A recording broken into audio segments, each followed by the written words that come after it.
Thomas and James steamed into the wharf. First, James in front. Then Thomas took the lead. The wharf was buzzing. Barges chugged, cranes swung, and freight cars rattled and rolled. Thomas and James raced by. The little narrow gauge engines whistled and wheeshed in surprise at the speed and the steam of the big engines. The narrow gauge controller was waiting. Thomas whooshed around the corner, puffing and huffing, just in front of James. "I won!" tooted Thomas. "Hooray!" "Bad luck, James." James's cheeks were as red as his paintwork. "I'll win on the way back to Tidmouth." "Well done, both of you," Mr. Percival announced loudly. "James, you are to unload barges here at the wharf." James smiled. He liked that job. Now he didn't mind losing the race. And the special goes to the winner, Thomas. Thomas was excited. "You are to work with Duncan. You will bring lumber from the hills down to the wharf. It's a very important job." Thomas wished a whiff of steam. He was disappointed. He wanted to work at the wharf. And Duncan was tricky. He liked to tease the big engines, especially Thomas. "Duncan," added Mr. Percival, "please look after Thomas."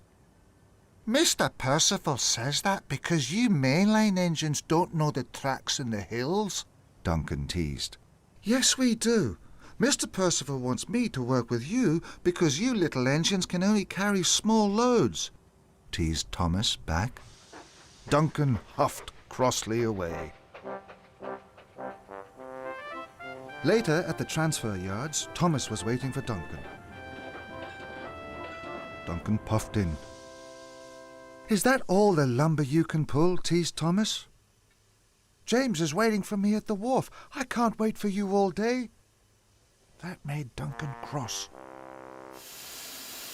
Thomas pumped his pistons. His trucks were now piled with logs and he was ready to leave. Then Duncan had a cheeky idea. "I can show you a quick way back to the wharf, but you have to go over Rolling River Bridge. It's very high." Thomas wasn't sure. "You big engines aren't scared of high bridges, are you?" puffed Duncan. "No, we're not," huffed Thomas crossly.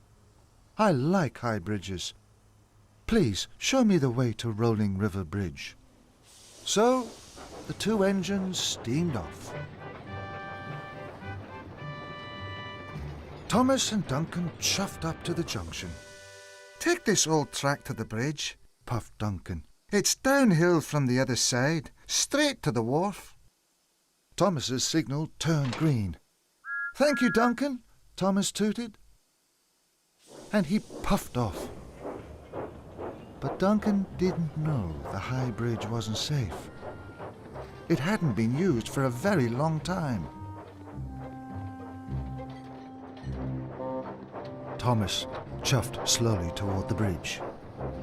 The bridge looked very old, and it was very high, and the ravine was very deep. Thomas could hear rocks falling into the ravine. He felt a little scared. "I like high bridges, but this one is really high. If I chuff slowly, I'll reach the other side before I know it," he puffed bravely. Wheel turn by wheel turn, Thomas edged onto the bridge.